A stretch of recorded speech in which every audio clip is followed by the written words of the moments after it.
Hey guys, it's Maddie. How are you today? I hope you guys are all doing well.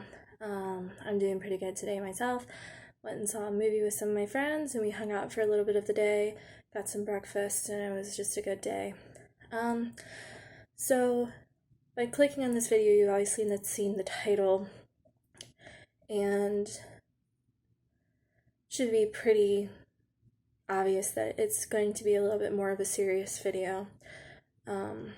I wanted to make a video about this at some point, um, not just for my subscribers, but just to put it out to the world, because I know I'm not the only one that has gone through something like this. So, yeah, I want to just talk about my experience, how I've dealt with things, and where I'm at today with it. So I'll just start from the beginning. When I was 18 years old, my mom passed away from cancer. She was diagnosed about a week before my 18th birthday. They pretty much knew right from the beginning it was aggressive. They didn't say the words at stage 4, but pretty much she was at stage 4. They didn't know what kind of cancer it was because it was in such a weird place that they didn't know. She was in a lot of pain.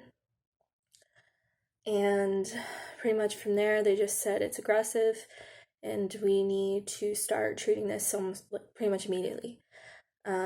She had a biopsy done on it, and they said it is inoperable. We can't get it out. We're just going to try to do chemotherapy and go from there. See how she does on chemotherapy. She was in and out of the hospital quite a bit, which was really hard for me because I was in high school. So not having my mom at home during my senior year of high school, that was just really weird. It seemed like everybody was kind of going through something completely different than I was, worrying about prom, worrying about graduation, while I was worrying about my mom, if my mom's still going to be around for any of this stuff. So she did okay for a while. She made it through my birthday, which is in December. She made it through Christmas. She was at home for both of those. She passed away in 2015, so beginning of 2015, she was in the hospital a lot. She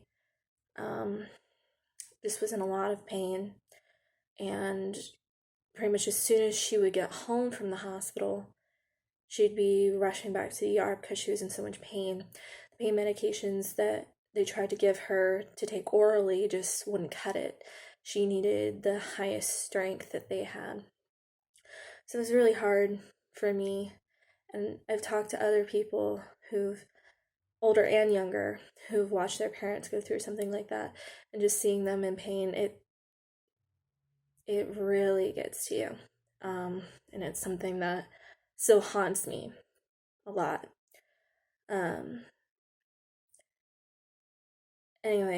So she was placed in hospice care about 3 days. Her birthday was April 7th. She was placed in hospice care about 3 or 4 days after that. They pretty much said, yeah, she's got days to weeks to maybe months left to live, but she's not going to be around much longer. I still remember finding out about that. I have an older brother. I came home from school. They were like, we're taking your mom to the hospital. And I said, why? And they wouldn't really tell me. And then when I got into the car with my brother, he told me what I just told you, that she's got this much time to live. I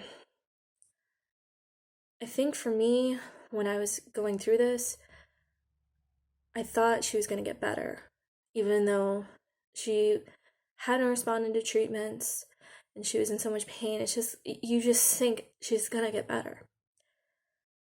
And she didn't. Some people do. My dad's had cancer twice and he's in remission. Sometimes it works out. But pretty much since they caught it so late in her, It was such a rare, she had neuroendocrine cancer, is what it was called. There was nothing they could do. And that was just terrifying, especially because I was 18 years old. It seemed impossible to me that something like that would happen. So she passed away April 19th of 2015, not even 2 weeks after her 49th birthday. She didn't make it to 50. And for me, at first, and I think I've talked to so many people, and it's just the process of grieving. I was in a lot of denial that it had happened. I think I thought she was just going to come back, if that makes sense. I thought that she was just going to go away for a while and then she'd come back. The whole process of the funeral and the calling was hard. I was trying really hard to seem positive, even though I wasn't. People were coming up to me and they're like, "We're so sorry." And I was saying, "It's okay, it's fine." But it wasn't. But it just felt like I needed to try to convince myself that I was okay, even though I was just breaking down inside. So I went to prom. My mom actually saw me in my prom dress before she passed. So she did get to see me, but my prom was in May. Went to prom, that was alright. Graduated, that was difficult. I had other personal issues going on with friendships, and I was just in a really bad place mentally. And then that summer, it was hard, but it wasn't. I think I was still in denial. And then when I started college, that is when it started to get more like, she's not coming back. She's not coming back, and I have to do all these new things, be an adult without her. And that was really hard. It was really hard. I felt like for me, I had to grow up really fast. I mean, I was 18. Yes, you're considered an adult then, but you're still young. You don't know everything yet. You need your parents. And I felt like I had to kind of just grow up and deal with it. And I couldn't just, I still have my dad and I can count on him for so much, but go home to mom and she can make everything feel better. My mom was my best friend. I was really close to my mom. It's like she could just know what I was thinking without me even saying it. That's cliche, but it was very true. She understood me. She understood how I deal with things. And not that my dad doesn't, it's different. That's your mom, and I know not everyone has a great relationship with their mom. And I've always been very sympathetic of that too. But losing a part of yourself like that it's really hard. And I started to go to counseling after everything. I got really bad for a while, and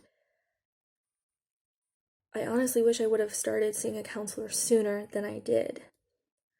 And I was diagnosed, obviously, and I'm not ashamed to admit it, I was diagnosed with severe depression and severe anxiety.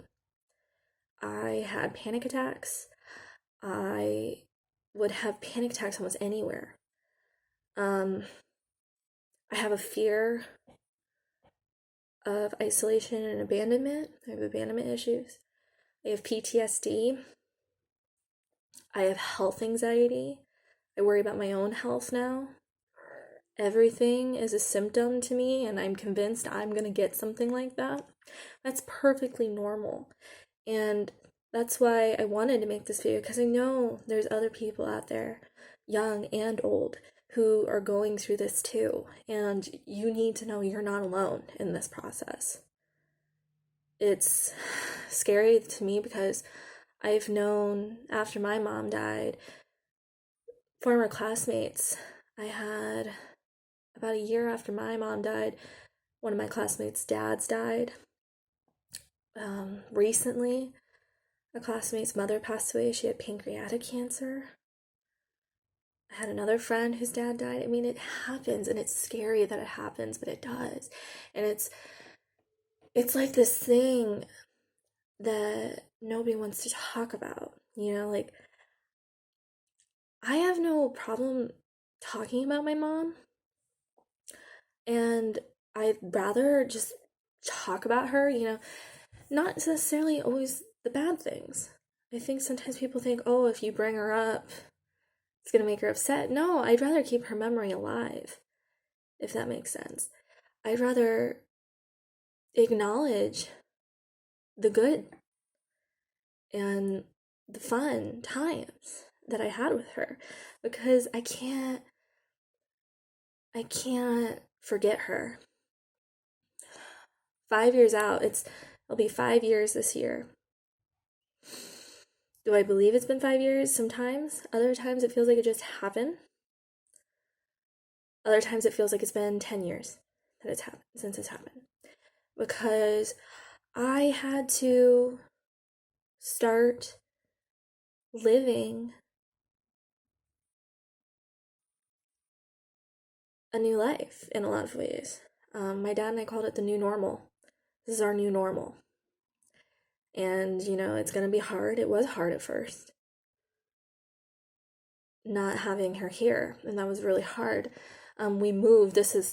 We live in a new house, but we used to live in a different house. And just being there was hard. The memories, remembering she was sick in that house. And it wasn't necessarily, oh, we're gonna just act like she never existed. Of course not. But we needed to start a new groundwork. We needed to start somewhere new. And that's okay too. I think sometimes people are afraid to not necessarily move on. You're not moving on. You are, but you aren't. Moving on is hard because people think, oh, moving on means letting go. I don't think you don't have to let go of how you feel. You don't have to let go of that person. A person, it doesn't even necessarily have to be a parent. It could be a sibling. It could be a friend. It could be a teacher. It could be anyone. This process it can be for anything, and it could be a pet, you know? And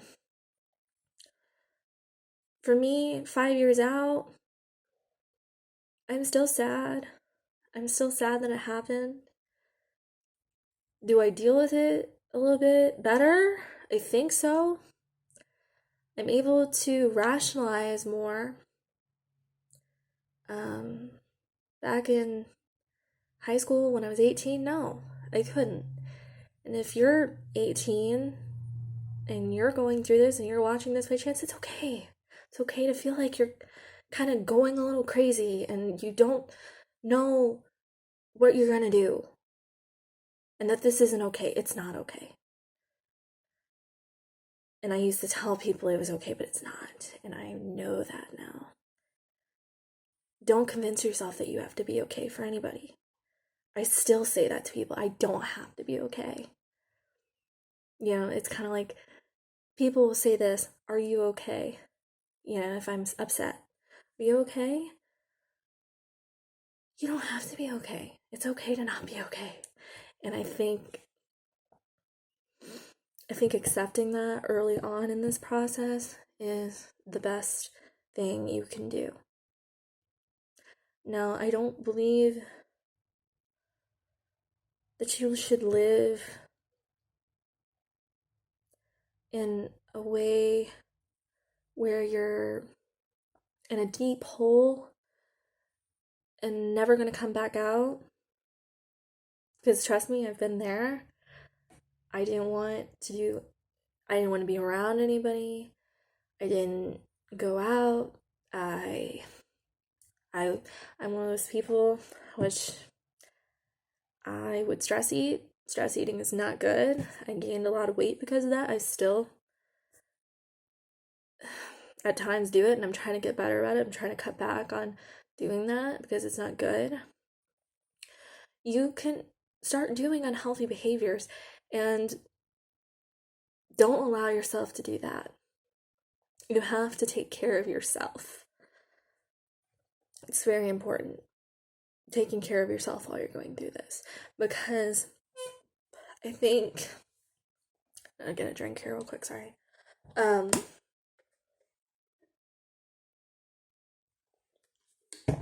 It's easy to forget in this process that you need to take care of yourself.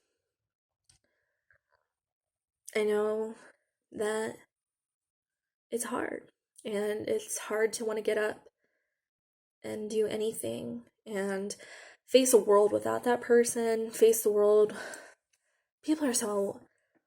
A lot of people are not very understanding, and I've realized that in my life since this has happened.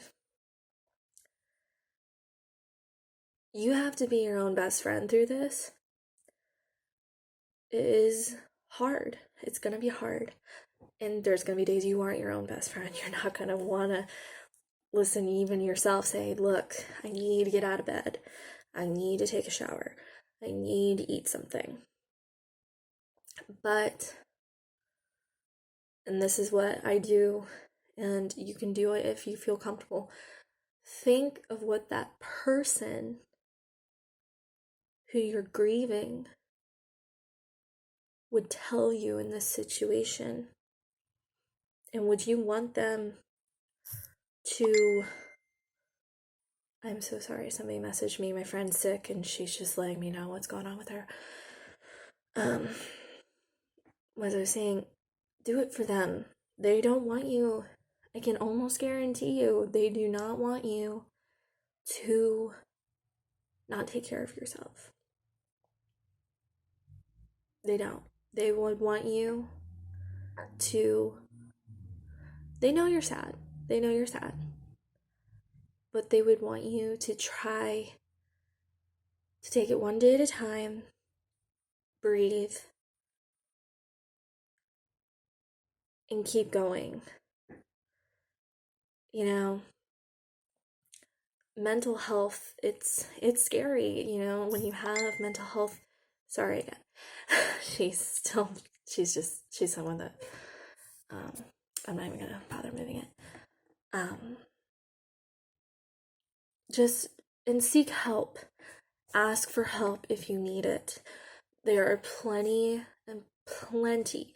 You know, if you don't have the means to get counseling, there's plenty of free services that are provided through various forms. You can even, not that I, you know, suicide can be on the minds of people who've gone through something like this, and it's very hard. I will link down below the suicide helpline. I've never called it myself. I've never been to that point with myself. But I know that they offer chat rooms, and you can call that number. It's completely confidential. It is free. And if you are on the verge because you can't handle it anymore, please call that number. Reach out for help. You are important. You are needed. You are loved. You are wanted. And that person, again, would not want you to do that. They wouldn't want you to do that. Yes, you might think, I just want to be with that person again. This is how I'm going to do it. Don't do it. Don't do that. Don't. Do I wish I could be with my mom? Of course I do. But I have to, for me, you know, with my beliefs, I believe one day I will be with her again. And I know everyone's beliefs are different, and that's fine. But for me, it's just the reassurance that I know one day I will see her again. And I will be with her. And I believe she's still with me. in a lot of ways. I feel like she's the one that kind of compelled me to make this video. She gives me thoughts. She gives me signs. Look for those. I think they are there. Sometimes they're hard to see, but they're never fully gone, in my opinion. And if you believe that, I see it. I hope you do too. So, this is kind of a longer video. I apologize, but this is something that is very personal to me, and I have experience with it, and I really do just want to help in any way I can. So, looking forward from the mental health, counseling, medication, that's going to be a period, and it's going to be a rough period at times. Counseling is hard because they make you talk about things that maybe you don't want to talk about. Some people don't want to talk about this, and that's perfectly normal too. It's like, but you have to work through it. And it's hard. I know it's hard. I know it's not easy to talk about. And it's okay if you feel that way. Counselors will adapt to that usually, and they will do it in a way that makes you feel comfortable. For me, it was hard for a while. I loved to write, and I liked going to the movies and going to the movies. I went to the movies earlier, like listening to music. That sort of stuff kind of diminished for me, which is depression. All I really did was sleep, depression. I was easily triggered, anxiety. But through the counseling and the medication, surrounding myself with friends and family who understood and allowed me to grieve how I needed to grieve was super important. Do not, and I was friends with someone like this for a while, do not let someone, because you're in such a delicate place, you, most of the time, now other people shut people up, but you don't want to be alone so bad that you will put up with bad treatment from other people. People who use you and make you feel like, oh, I'm the only person in your life.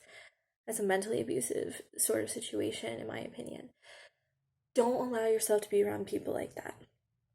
It's easy to do it when you're in such a fragile state. I did it. I regret it. I'm no longer friends with that person. And it just happens.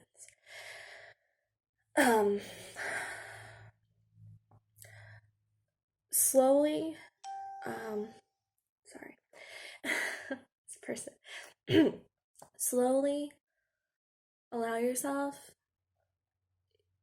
and it helps, honestly, for me, allow yourself to have the things that bring you comfort and pleasure, as long as they're healthy. I'm not saying do drugs or drink excessively. No, I get it, it's easy to, that numbs you. But try to deal with it in a healthy way. Paint a picture, write a poem, make a song, write a song on a guitar. Slowly allow yourself, because that's going to help you air out how you're feeling in a different way than just your thoughts. It's getting those thoughts out and tangible, and you can see it. One second. Sorry about that. My dad was asking me some questions. I heard him come in, and he didn't know I was filming this video, so I needed to pause it real quick. Anyway, so going back to the process of it, you have something that can show growth too in your journey of this. A lot of people journal. grief journal. I've never done this myself, but it can help you kind of see the good days and the bad days and see how you're processing things and the journey of it. Do I think, like, it's been 5 years for me, so it's ideal. I'm going to be dealing with things completely different from somebody who is just losing someone, lost someone a year ago, lost someone 2 months ago. I'm in a completely different place in my grieving process where I've reached, I believe, the acceptance stage. And I've accepted that she's gone. And I can't bring her back. Nothing I'm gonna do is gonna bring her back. I can't bargain with anybody. I can't just get so upset and hope she shows back up. It's not gonna happen. So I have to learn to deal with that. Do I still get really upset about it sometimes? Yeah. Looking forward for me, she didn't see me graduate from high school.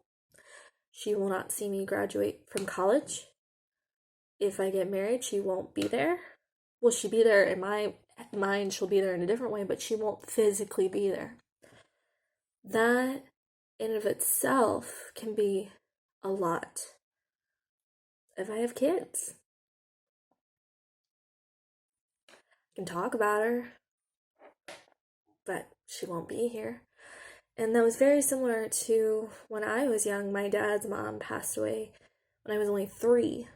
So it's kind of like, it'll be kind of the same thing, I never really knew her, and actually, the name Maddie Iris on here, Iris is my middle name, and that's my grandmother's name. I was named after her, but I didn't know her.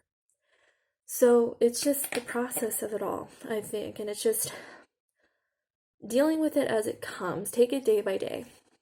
I think sometimes I do think too far into the future. That's just something about myself. And 5 years out, sometimes I think about bad things that happened to my mom, and that can be really sad, just remembering her being in pain and not being able to do anything about it, and her passing. And that's normal too. It's gonna hit you every once in a while, like, wow, that happened. But I have to know, and people say this, at least she's not in pain more. She isn't. And that can be hard at first to hear. So I really want to wrap this up, but to anyone that's watching this who is just going through this experience today, or this is a recent thing that's happened to you, my heart goes out to you. I want you to know I know how you're feeling. I know it's scary. I know you're angry, sad, frustrated, whatever you're feeling. I've probably felt it at some point. And that's just part of this process that you're gonna go through or going through. And I'm not someone that I don't like being stereotypical in how I say things, but it does slowly get better. It's not the best by any means. I'm not saying, oh, it's fine now. But you'll learn, and this goes for anyone. This isn't just for young people, this is for anyone. You will learn how to deal with things, hopefully in a healthy way. And it will, a lot of ways I say, it has kind of shaped who I am a little bit more. I think I don't take things so much for granted. I love the people around me fully. I make sure they're taking care of themselves, both health-wise and mental health-wise. And I'm learning to slowly love myself and learn that I shouldn't be ashamed of what happened to me. I shouldn't be embarrassed to say that my mom passed away, because I don't know why. I feel like I get that way, and I don't know why, because it's hard. It's hard to be 18, 19, 23, 32, whatever your age is, and have to say, my mom's gone, my mom passed away. Or your dad, or my brother, or my best friend, or whoever, someone you loved is gone, and it's gonna be really hard. And people, it's hard. But I am grateful for the time that I got. I'm grateful for the things she taught me. And I'm learning how to grow within myself. And I hope that for you too, if you're watching this, because you've gone through it or you're just beginning your journey through this. You're not alone. And I want you to know that. So, I'm going to close out here. I'm sorry this was a little bit longer of a video. I had a lot of thoughts on it. This is kind of just something that I am very passionate about. I would love to one day, like, start a charity or something, which we have one in my city, but to help young people through this. But I know older people are going through it too. I see you. It's hard, you know. One of my dad's friends, you know, my dad's in his 50s and she's in her 50s. She lost her mom and it was very hard for her. One of my managers, she lost her mom. That was very hard for her. And I was able to be there for them to an extent. It's a little bit different, my situation, than theirs. But we have that commonality. And I hope that this video has allowed for some commonality. Perhaps some reflection, perhaps allowing you to feel like it's okay to cry and be upset. And I hope it has helped someone. That's the only reason I wanted to make this video. I'm not looking for sympathy. I'm not looking for anybody to say, oh, I am so sorry. That's not why I did this. This isn't for, oh, I want attention. I've never been like that in this journey. Some people are. I've known people who use it to get people to do things for them. It's never how I've been. So the whole goal was just to relay something in my life that's happened that I just felt like being honest about, and to help others. So I hope I have. And if you want to leave me a comment, I always respond to my comments. If you have a question, if you just need someone to talk to, I want to be there for people. And I just hope that that's coming across, that this is to help. And I don't want to ever tell you how to do your journey. That's never my intention. That friend whose mom just passed away, he messaged me right before she passed and then after she passed. And he said, how am I supposed to do this? And then I gave advice, but I said, this doesn't have to be how you do it. You can deal with it in a different way. And he is dealing, and I do check up on him from time to time. So it's okay to deal with things differently. Okay, I really am gonna wrap it up at 35 minutes. If you do like this video, please give it a thumbs up. There again, I'm not looking for thumbs up, but if you like videos like this, I will definitely make more. I can talk about stuff like this more if people are interested in it. I have thought about doing like a series on it. If you would like, you can subscribe to my channel. Just click that subscribe button down below and hit the bell. You'll get notified every time I upload. I normally do handbags and beauty, but there again, I can transform this into a lifestyle sort of channel and dealing with the grieving process. And I would be totally okay with it turning into something like that with that, because I do have things in life that I enjoy, and that's how I deal with things that I love. And I have a beautiful little community here so far of amazing ladies who watch this channel, and I'm so grateful. And it's so nice to get little comments and stuff, because it's just, I do this because I enjoy it, and I enjoy sharing things with you guys. So please consider subscribing. I would love to get to know even more people. And if you'd like, leave me a comment down below, like I talked about, and I will reply to you. I will give you a big heart. So yeah. So I hope everyone has a great rest of your day, night, whatever you got going on. And I will see you guys in my next video. Bye, guys.